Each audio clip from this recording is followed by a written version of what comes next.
My name is Porter, and at 19, swimming was my ticket to freedom. Every morning at 5, I hit the pool, chasing those college scholarship dreams. My sister Amanda always said I was born lucky. If only she knew how hard I worked. We used to be close until competition turned to jealousy. No one expects their sister to orchestrate their destruction. But there I was in the locker room, watching my reflection shatter, along with my face. Where are you watching from today? Drop a comment, hit that like and subscribe button before I dive into how I went from victim to the victor they never saw coming. I grew up in a modest neighborhood in Boston, where the winters were harsh and family bonds were supposed to be unbreakable. Our 2-story colonial house on Maple Street was nothing fancy, but it was home. My father Thomas worked long hours at Williams & Foster law firm as a paralegal. He was a quiet man with salt and pepper hair who believed hard work would eventually pay off. My mother Diana ran a small bakery called Sweet Comforts downtown. The smell of cinnamon and vanilla often clung to her clothes, and her laugh could fill a room. Then there was my sister Amanda, 3 years older, and always the achiever in the family. Growing up, Amanda was my hero. I remember following her around like a puppy when I was 6 and she was 9. She would read me stories before bed, help me with my math homework, and defend me against neighborhood bullies.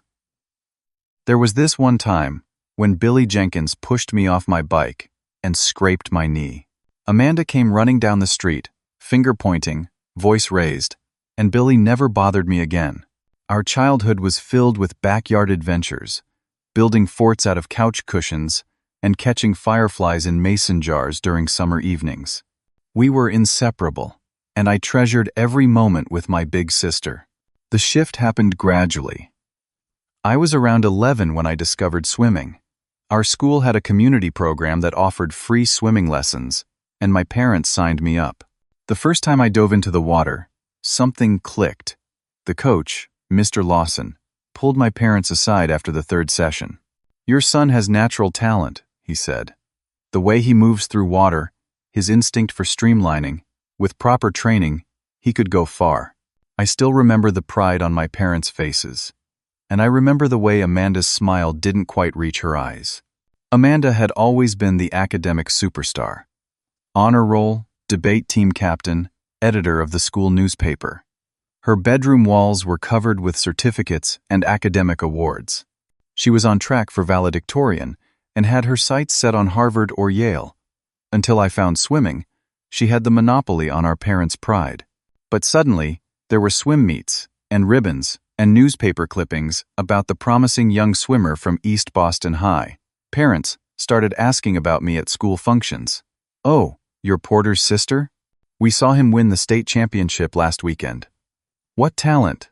Our parents tried to balance their attention. When Amanda won the regional essay contest, they took us all out for dinner. When I broke the school record for the 200-meter freestyle, they did the same. But there was something different about athletic achievement that drew attention in a way academic success didn't. And Amanda noticed. "Swimming is just splashing around in water," she said once after a particularly successful meet where I qualified for nationals. "It's not exactly solving climate change or curing cancer." My parents scolded her, but the damage was done. The gap between us widened with each passing year. Amanda retreated into her studies and a small circle of like-minded friends. I tried reaching out, inviting her to my meets, asking about her day, but she became increasingly distant. By the time I turned 16, Amanda was away at Northeastern University studying pre-law. She lived in a dorm, but often came home on weekends. Those weekends became tense affairs, with Amanda nitpicking everything I did. If I talked about swimming, she would roll her eyes. If my parents asked about my training, she would interrupt with news about her classes. Then came Jackson. Amanda brought him home during her sophomore year of college. He was tall, with broad shoulders and a permanent scowl. A linebacker on the college football team, with a reputation for aggressive playing. His handshake was too firm, his smile never reached his eyes, and he looked at me like I was something to be eliminated.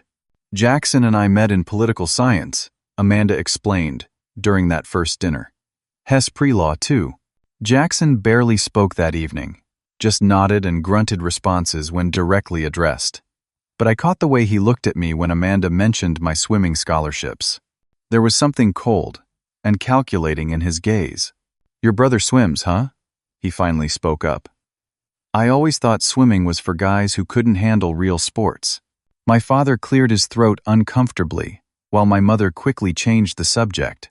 Amanda smirked behind her glass of water.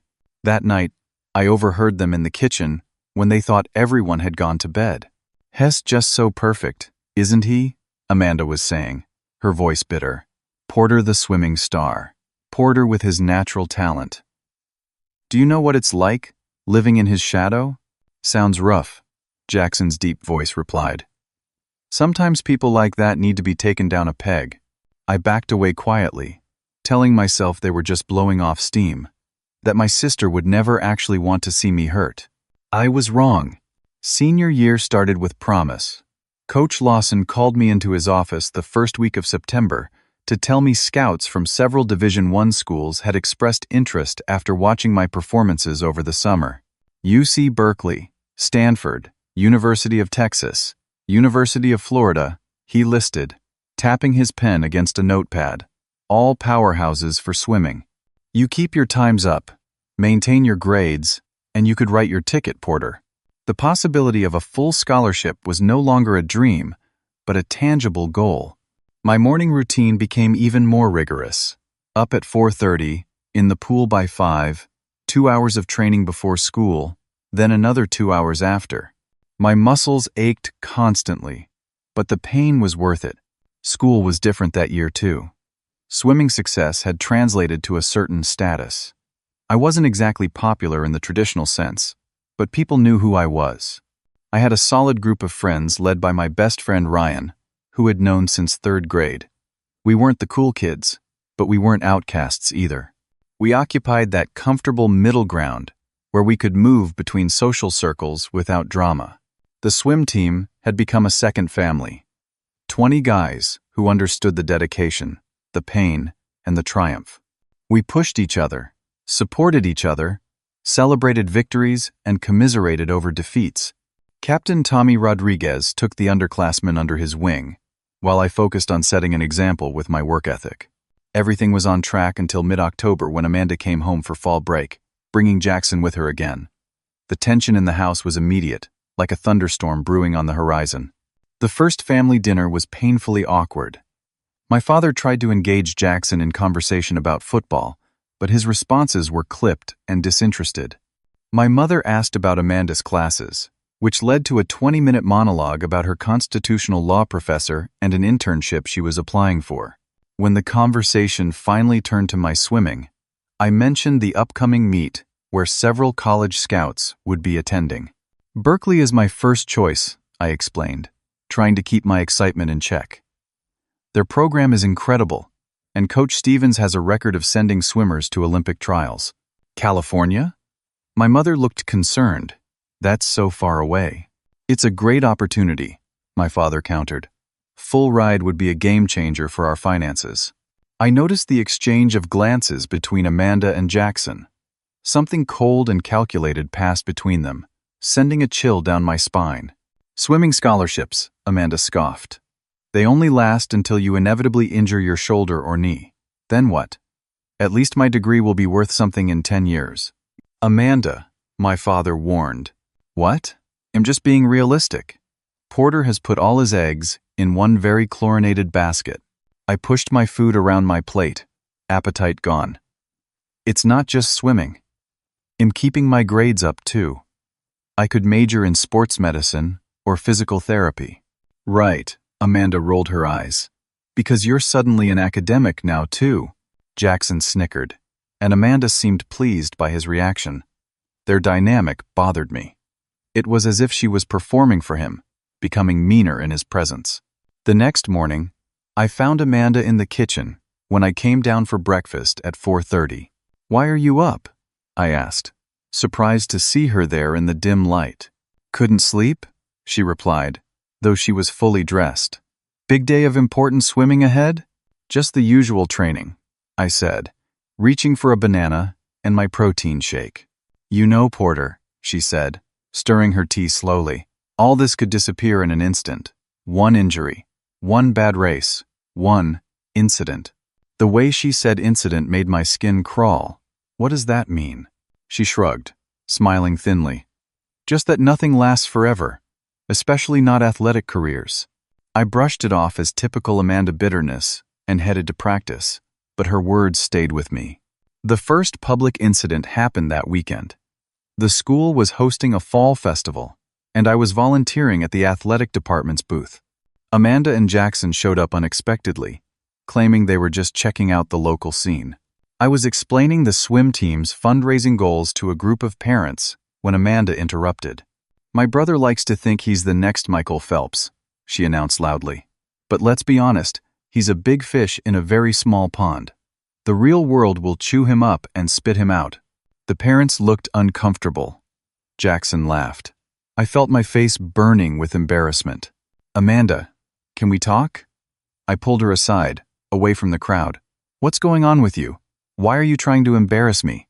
Oh, am I embarrassing the golden boy? She hissed. How terrible for you to experience something negative for once in your charmed life.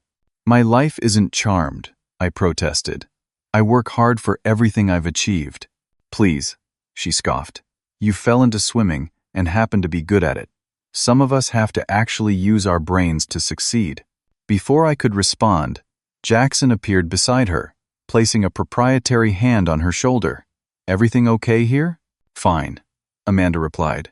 My brother was just leaving. I walked away, confused and hurt. That evening, I called Ryan to talk it through. Your sister has always been intense, Ryan said after listening to me vent.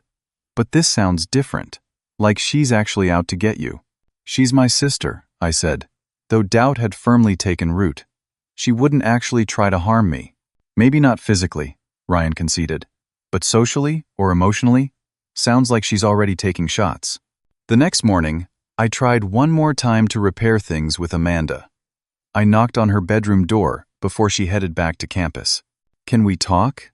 I asked when she opened the door. About? Whatever this is between us. I miss my big sister Amanda. I don't want to be enemies. Something flickered across her face. Something almost like regret. For a moment, I thought I'd gotten through to her. Then Jackson called from downstairs that their car was packed, and her expression hardened. It's too late for that, Porter, she said coldly. We've chosen our paths. You chose to be the family star, which means I get to be something else entirely. She brushed past me, her shoulder connecting with mine hard enough to make me step back. As they pulled out of the driveway, Jackson rolled down his window and locked eyes with me. See you around, swim boy. It was the first direct threat, and I felt it in my bones. November brought colder weather and an increasingly hostile campaign from Amanda. She started showing up at my school during her free days, ostensibly to visit old teachers, but really to undermine me at every turn. The cafeteria incident was the most public and humiliating. I was sitting with the swim team, discussing strategy for the upcoming meet, when Amanda appeared with Jackson in tow. Somehow, Shed convinced the front office to give them visitor passes. Look at him holding court, she announced loudly enough for surrounding tables to hear. My brother, the swimming superstar. Conversations died down as students turned to watch. Amanda had graduated only 3 years ago. So many knew who she was. Amanda, I said quietly, this isn't the time or place. I'm just visiting my alma mater, she replied innocently, catching up with my little brother. What's wrong with that? Jackson stood behind her, arms crossed, a smirk playing on his lips. Nothing, I said, trying to diffuse the situation. But we're in the middle of lunch and team discussion. Oh, the important team discussion, she mocked. Tell me, Porter, what happens after high school when you're not the big man on campus anymore? When you're just another swimmer in a sea of talent? I felt my teammates shifting uncomfortably beside me. I'll work harder, I said simply, like I always have. That's adorable, Amanda laughed, but there was no humor in it. You really think hard work is enough? Some people are destined for greatness. Others, she leaned in, her voice dropping to a stage whisper. "You'll never be more than a background blur." The words stung with surprising force. Tommy started to stand up, ready to defend me, but I placed a hand on his arm. Causing a scene would only make things worse. "Thanks for the visit, Amanda," I said as evenly as possible. "Good to see you too, Jackson." Jackson hadn't said a word, but his eyes never left me. There was something predatory in his gaze that made my stomach knot. After they left, Ryan leaned over. "Your sister has serious issues, man." I couldn't disagree. The big Northeast Regional qualifying meet was scheduled for December 15th, less than a month away. College scouts would be there from all the schools I'd dreamed about. Coach Lawson increased our training intensity, and I pushed myself harder than ever, trying to focus on swimming and not my sister's escalating vendetta. But strange things started happening. My goggles disappeared from my locker, only to reappear damaged the next day. The time for a team meeting was changed, but somehow I was the only one who got the wrong information. My name was mysteriously omitted from the meet program draft, causing a scramble to correct it before printing. None of it was definitively linked to Amanda, but the timing was suspicious. She knew how important this meet was, knew what was at stake. 2 days before the meet, I confronted her during another of her surprise visits to our house. "Are you sabotaging me?" I asked directly, cornering her in the kitchen while our parents were out. "Sabotaging you?" She widened her eyes in mock innocence. "Why would I do that?" "I don't know, Amanda. That's what I'm trying to understand. We've always been competitive, but this feels different. It's like you actually want to see me fail." "Maybe I just want to see you face reality," she replied, dropping the act. "You've had it too easy for too long." Easy? I train 6 hours a day. I've sacrificed my social life, worked through injuries, maintained my grades. There's nothing easy about it. "Poor Porter," she sneered. "So put upon with all his natural talent and good looks and adoring fans. Is that what this is about? Jealousy?" Her face darkened. "Don't flatter yourself. I'm just tired of watching everyone act like you're God's gift to this family, this school, this city." "Amanda, whatever you're planning, you don't know what I'm capable of," she cut me off, her voice suddenly cold. "And you should stop trying to find out." She stormed out of the kitchen, leaving me with a sense of foreboding I couldn't shake. The morning of the meet, I arrived at school 2 hours early. The hallways were quiet, most students not due for another hour. I wanted extra time to warm up, to center myself before the pressure began. The locker room was usually my sanctuary. The smell of chlorine and the distant sound of water slapping against the pool walls had always calmed me. But that morning, as I pushed open the heavy door, something felt wrong. The air was different, charged with tension. I had just set my bag down on the bench when I heard the door open again behind me. I turned, expecting to see a teammate or Coach Lawson. Instead, Jackson filled the doorway, his broad shoulders blocking the exit. "Morning, swim boy," he said, his voice echoing in the empty room. "Jackson?" I stepped back instinctively. "What are you doing here?" "Amanda says hello," he replied, advancing slowly. "She also says, you've been causing problems." "I don't know what you're talking about." I glanced around, looking for an escape route. "Whatever Amanda told you." "She told me you need to learn your place." His voice was calm, almost conversational. "That you've had the spotlight long enough." Understanding dawned, terrible and clear. "Did Amanda send you to threaten me?" Jackson laughed, a sound devoid of humor. "Not just threaten." He moved with surprising speed for someone his size. Before I could react, he had me by the shirt, slamming me against the lockers. My head hit the metal with a sickening crack. "The thing about swimming," Jackson said, his face inches from mine, "is that it relies on a perfect body, perfect form, perfect face." The first punch caught me in the stomach, driving the air from my lungs. I doubled over, gasping, only to be yanked upright again. "Amanda has been in your shadow too long," Jackson continued, as if we were having a normal conversation. "She's special, she's going places, and you're in her way." The next blow was to my face. I felt something crack in my cheek, pain exploding like fireworks behind my eyes. I tried to fight back, Managed to land one solid hit to his jaw, but he outweighed me by at least 50 pounds of muscle.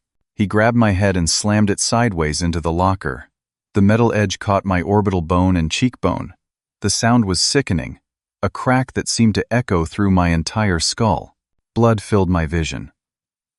The pain was beyond anything I'd ever experienced, white-hot and all-consuming.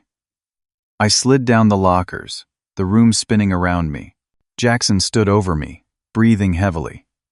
"Amanda says to stay in your lane," he said, wiping blood from his knuckles. "Or, next time will be worse." As consciousness faded, my last thought was of my sister. Had she really wanted this? Had her jealousy really driven her to this level of hatred? The darkness took me before I could find an answer. I woke up to the steady beep of hospital monitors and my mother's tear-streaked face. The pain was immediate and overwhelming, radiating from my face throughout my entire body. When I tried to speak, I discovered my jaw was wired shut. "Don't try to talk," my mother said, squeezing my hand. "The doctor will be here soon." Through a haze of painkillers and confusion, I learned the extent of my injuries. Broken orbital bone, shattered cheekbone, broken nose, severe concussion. The attending physician, Dr. Rivera, used words like reconstructive surgery and permanent nerve damage. "Whoever did this," she said grimly, "knew what they were doing." These errant random blows. The meat had come and gone. My chance to impress the scouts, potentially gone forever. The police had been called, and a detective visited my hospital room, but I was still too shocked, too medicated, too confused to tell him what had happened, or who had done it. My father paced the small hospital room like a caged animal. "Who would do this?" he kept asking. "Who would hurt you like this?" I couldn't bring myself to say it was Jackson, that Amanda had sent him, that my own sister had orchestrated my destruction. It seemed too horrible, too unbelievable.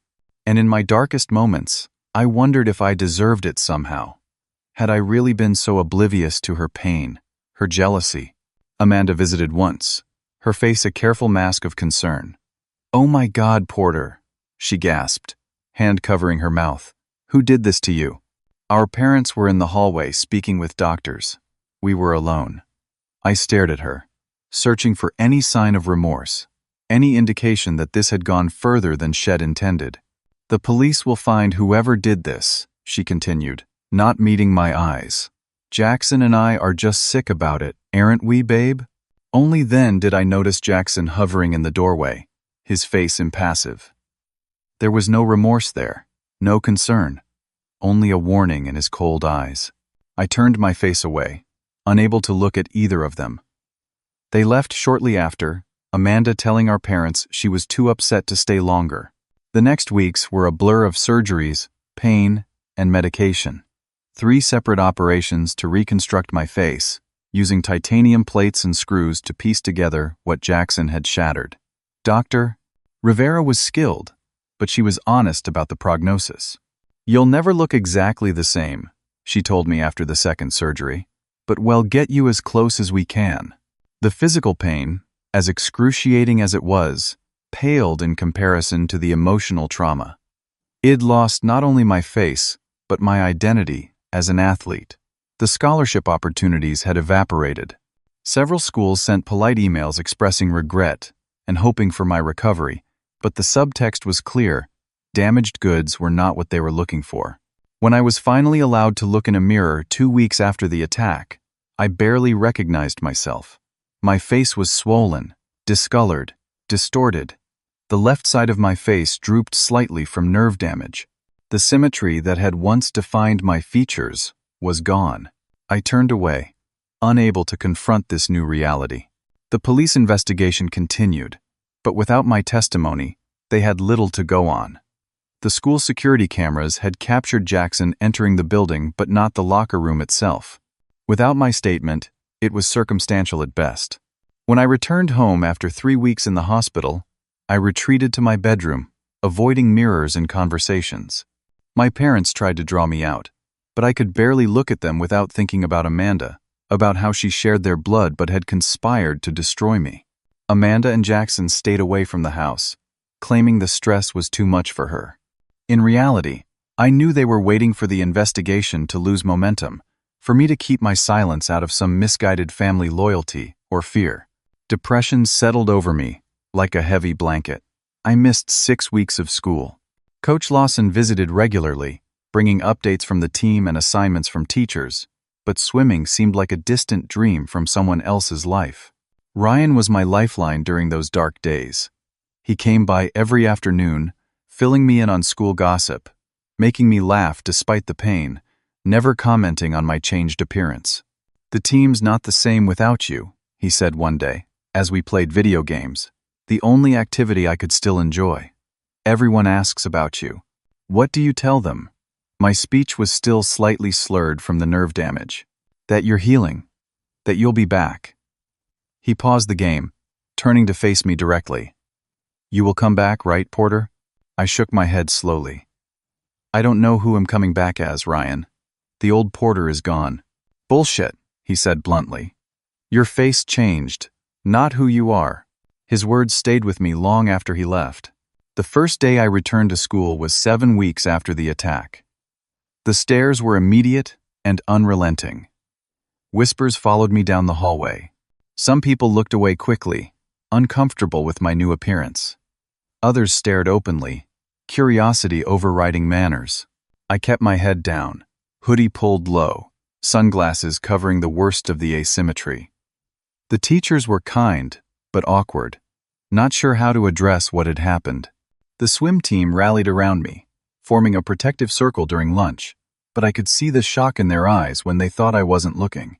That evening, Amanda and Jackson showed up for dinner, their first visit since my return home. My mother had invited them, hoping for some semblance of family healing. The moment they walked into the dining room and saw me sitting there, I knew. The flash of shock in Amanda's eyes quickly masked the slight smile that tugged at Jackson's mouth. They had expected me to stay hidden, ashamed, silent. "Porter," Amanda said, her voice artificially bright, "you're looking better." I held her gaze steadily. "Am I?"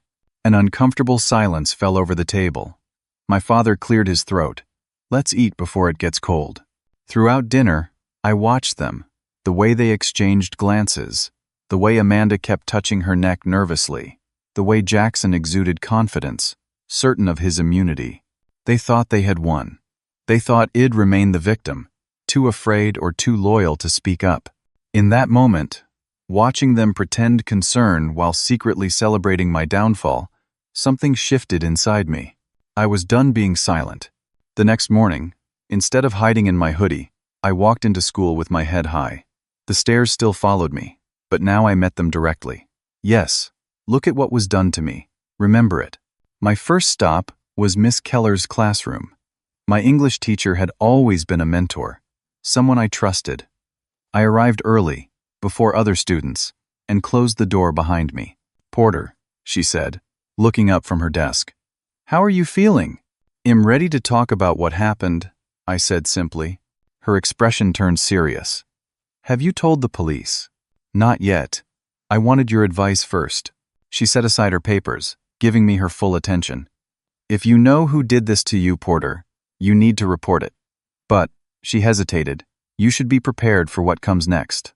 These cases can be difficult, especially without evidence." "That's why I'm here," I replied. "I need to know how to document everything properly." Miss Keller suggested keeping a detailed journal of the attack and its aftermath. Take photos of my injuries at different stages of healing. Collect medical records. Write down conversations verbatim as soon as possible after they occurred. And most importantly, she added, if there were any witnesses or security footage, those need to be secured before they disappear. The security camera. I had forgotten about the one in the hallway outside the locker room. It wouldn't have captured the attack inside, but it would show Jackson entering and leaving during a time when he had no legitimate reason to be there. After school, I went to the administrative office and requested to speak with Principal Gardner. His secretary looked surprised, but ushered me into his office. "Porter," he said, standing to shake my hand. "Good to have you back. What can I do for you?" "I need to see the security footage from the day I was attacked," I said without preamble. His expression grew cautious. That's part of an ongoing police investigation, Porter. I can't just... The police investigation has stalled because I haven't given a statement, I interrupted. I'm ready to do that now, but first I need to know what evidence exists. Even if I wanted to help, he said, those recordings are automatically archived after 30 days. They would need to be formally requested by law enforcement. My heart sank. Had I waited too long? However, he continued, given the severity of the incident, I believe the resource officer made a copy for the investigation file. Officer Daniels, the school's resource officer, confirmed this when I tracked him down. I preserved the footage from all cameras covering the period from 6 to 8 a.m., he told me. Standard procedure for any serious incident on school grounds. Can I see it? I asked. He shook his head. Not without a formal request from the detectives handling your case. It was a start, but I needed more. That weekend, I did something I had been avoiding. I searched for information about Jackson. His social media accounts were mostly private, but news articles about the college football team were public. I discovered he had been suspended from the team his freshman year for conduct detrimental to the team. Further digging revealed rumors of a fight with a teammate that had been kept quiet. I also found that he was on academic probation, barely maintaining the GPA required for his athletic scholarship. Amanda was tutoring him, which explained how they met. But there was more to their relationship than academic support. In several team photos, he looked possessive, controlling, the same way he acted around Amanda. I needed witnesses, someone who might have seen Jackson enter or leave the locker room that morning. After some thought, I approached Devin from the janitorial staff. He was always at school early, preparing the building before students arrived. I remember that morning, Devin said when I asked him. I was buffing the main hallway floor when this big guy came in, looking like he was on a mission, wasn't wearing a visitor badge or nothing. Did you see where he went? Straight toward the gym area. Thought maybe he was meeting with one of the coaches, but something seemed off about him. Would you be willing to tell that to the police? I asked. Devin hesitated. I don't want any trouble. This guy shattered my face, Devin. He nearly ended my future, all because my sister was jealous of me. His eyes widened. Your sister sent him? I nodded grimly. Then yeah, he'll talk to the cops. That's messed up, man. One witness wasn't enough. I needed more concrete evidence linking Amanda to the attack.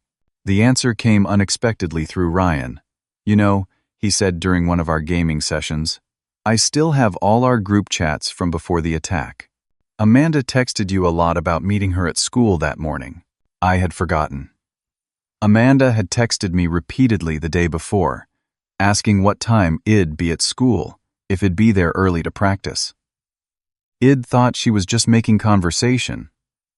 But now, I saw it differently. Do you still have those messages? I asked Ryan. Better than that, he replied.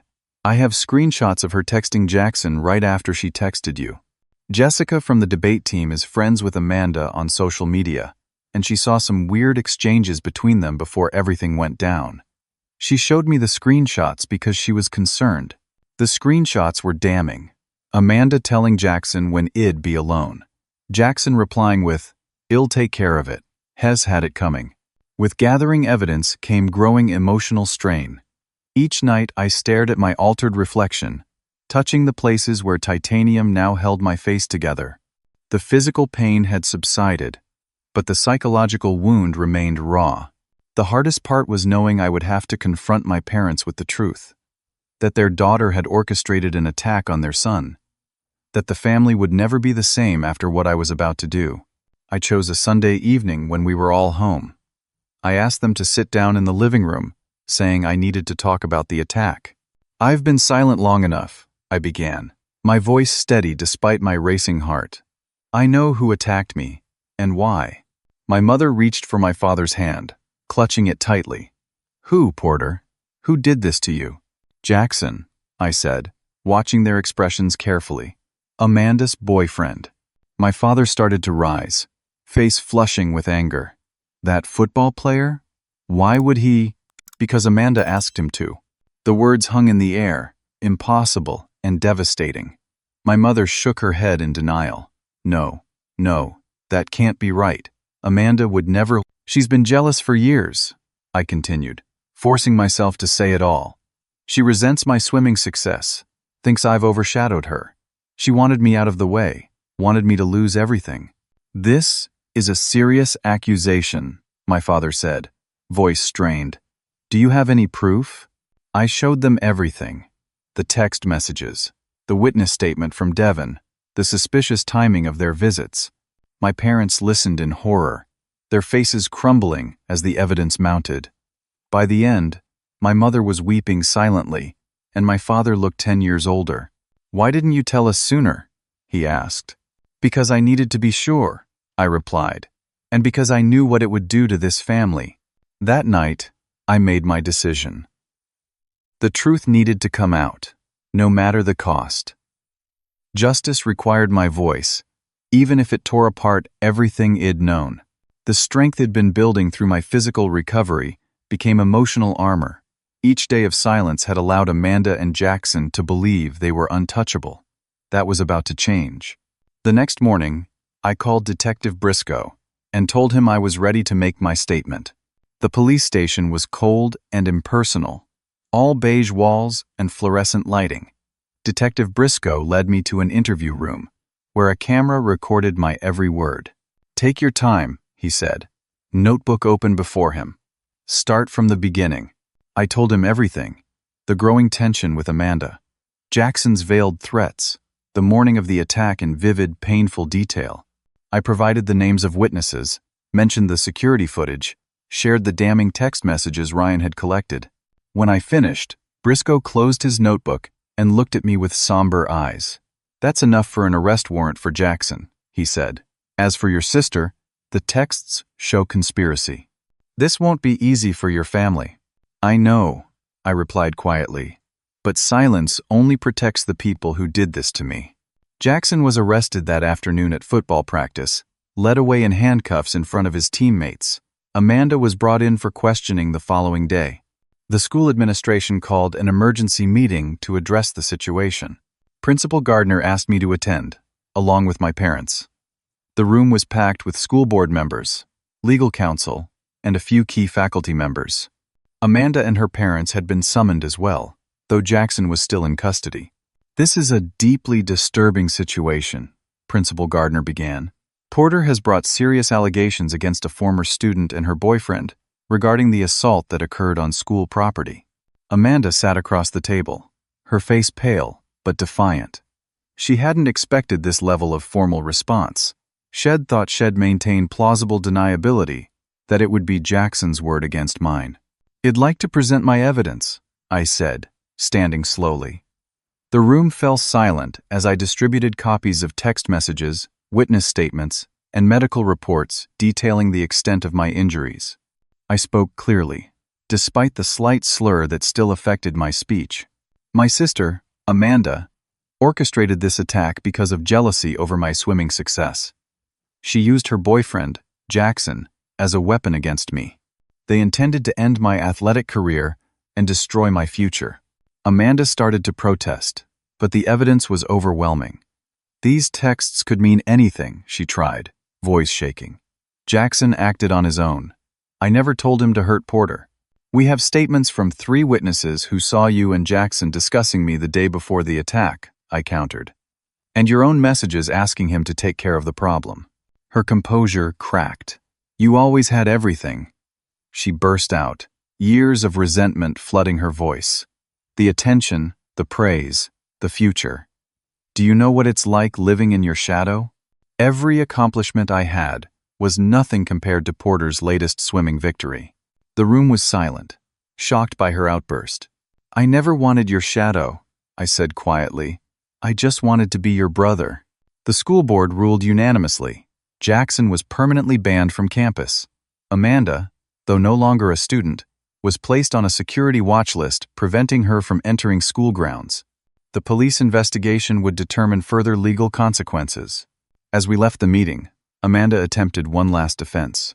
Jackson went too far, she said, blocking my path. I just wanted to scare you, maybe rough you up a little. I never meant for him to To shatter my face? I finished for her. To end my swimming career?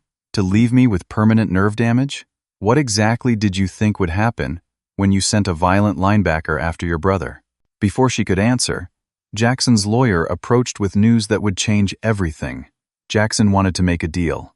He's willing to testify against Amanda, the lawyer explained to Detective Briscoe within our hearing. Says it was all her idea, that she'd been planning it for months. Amanda's face drained of color. He's lying. It was his idea to go that far. 2 days later, the story broke in the local news. Collegiate athlete arrested for assault on high school swimming star.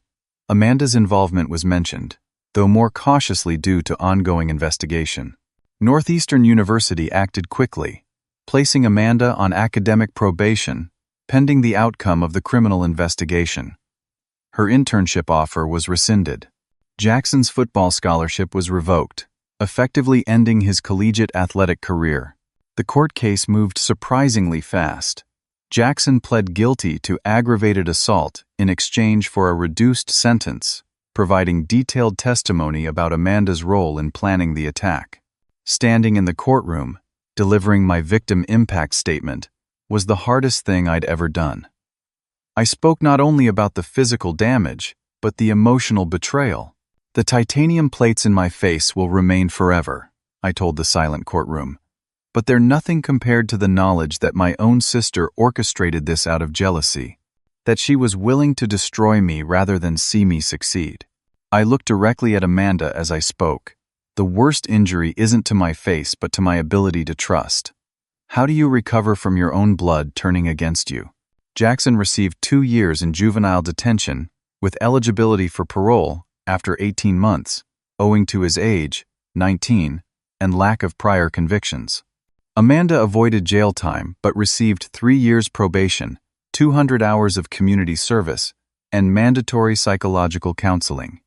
The judge also ordered her to pay restitution for my medical expenses. The aftermath was a media whirlwind.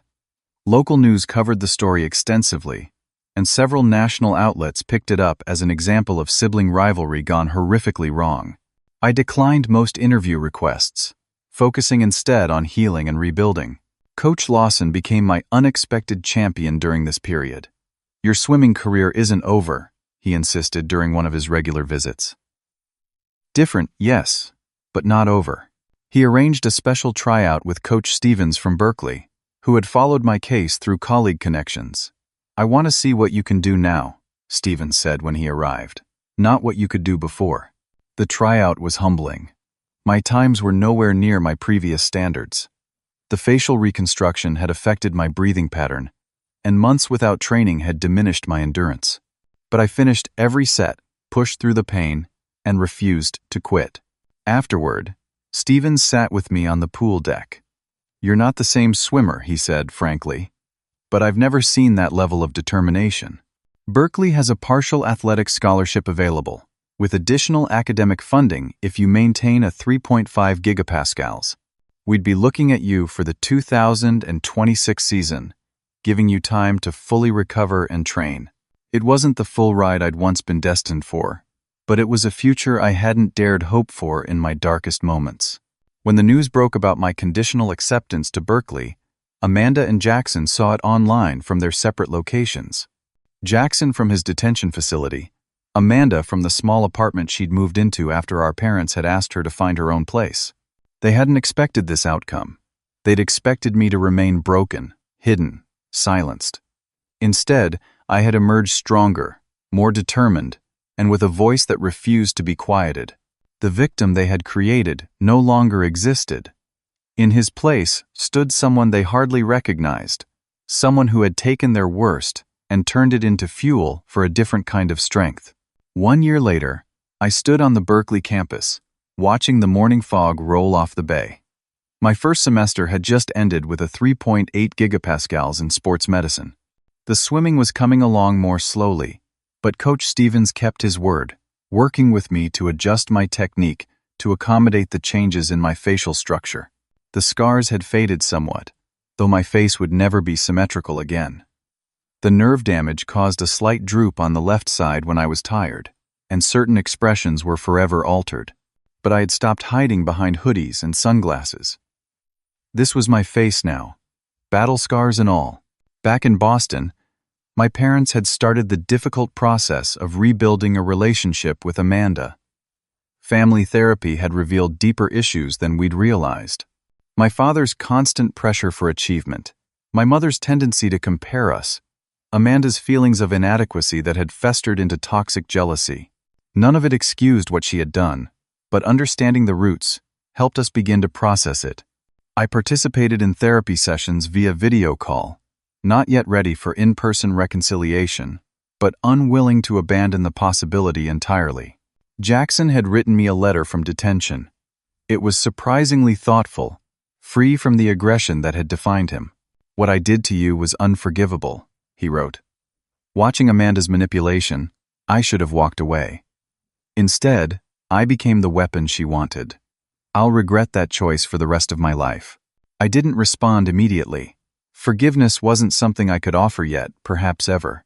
But I recognized the value in his acknowledgement, the first step in a long journey for both of us.